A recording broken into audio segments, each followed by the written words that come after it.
Inspecting Tesla's original brush bulb design from the 1890s, the lamp consists of a sphere L supported by an elongated tube N. This tube also supports a smaller lead-in tube B holding an enclosed sphere S. The evacuation of the lamp is made separately, with both evacuation tips being attached to the globe L and the tube N. It has now come to avail that individuals who have replicated this lamp do so in an incorrect manner.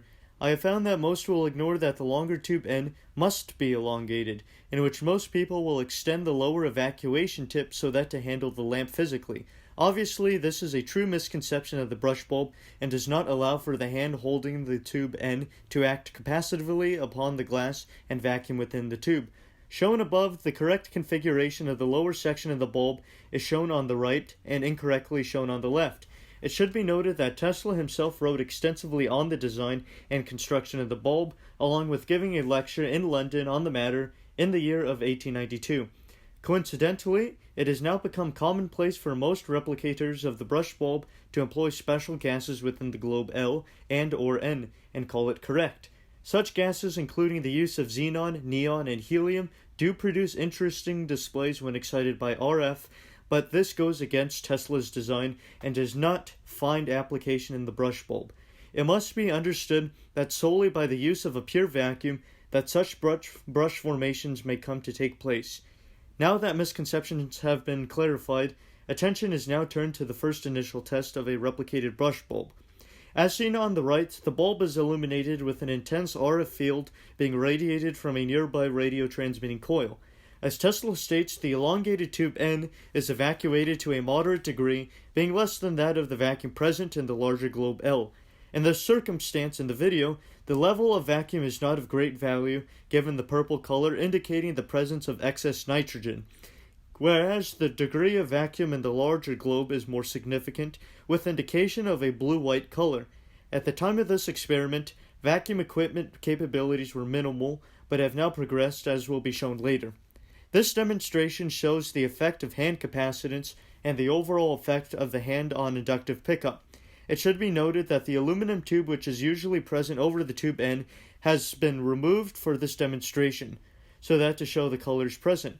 By varying the distance between the bulb and the coil, the intensity of the light is varied, as well as the capacitance of the coil.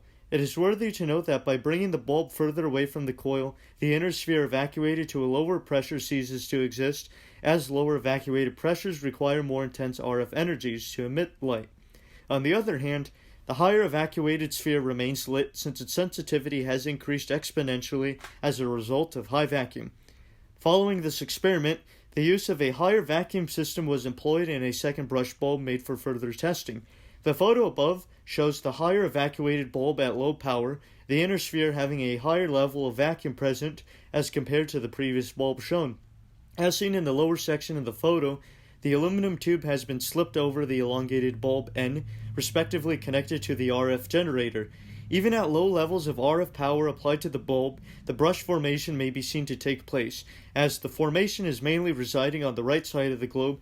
At this level of vacuum exhaustion, the larger globe gains a slightly less blue appearance and more of a mixed turquoise color. Simultaneously, the inner globe can be seen to have a very slight resemblance of activity. It is very interesting to see that the lead-in tube B is highly active, while the globe S is barely lit up, as seen by the slight purple existing within the center. At medium power level, the bulb is highly active and the brush effect slightly recedes. The outer globe becomes more blue in color, and the inner sphere begins to give off heat. The concentration of the heat in the elongated tube is transferred to the inner sphere S, whereby the heating of the glass silicate produces a yellowish-orange light. At this moment, the surrounding vacuum resembles the outline of the inner sphere and lead-in tube. Now at full power, the inner tube reaches a decent magnitude of heat, producing yellowish-white light. The outer globe has now reached a fixed position in color, not changing unless the power is altered. Keeping in mind that the heat and light radiating from the inner globe, this begs the question and realization as to why the inductive action upon the glass tube from the RF source is transferring from the tube N, going to the lead-in tube B, and concentrating in the inner wall of the smaller sphere S. With this effect, Vast amounts of light may be obtained so that to dimly light up the surrounding work area by purely inductive heating a special plasma.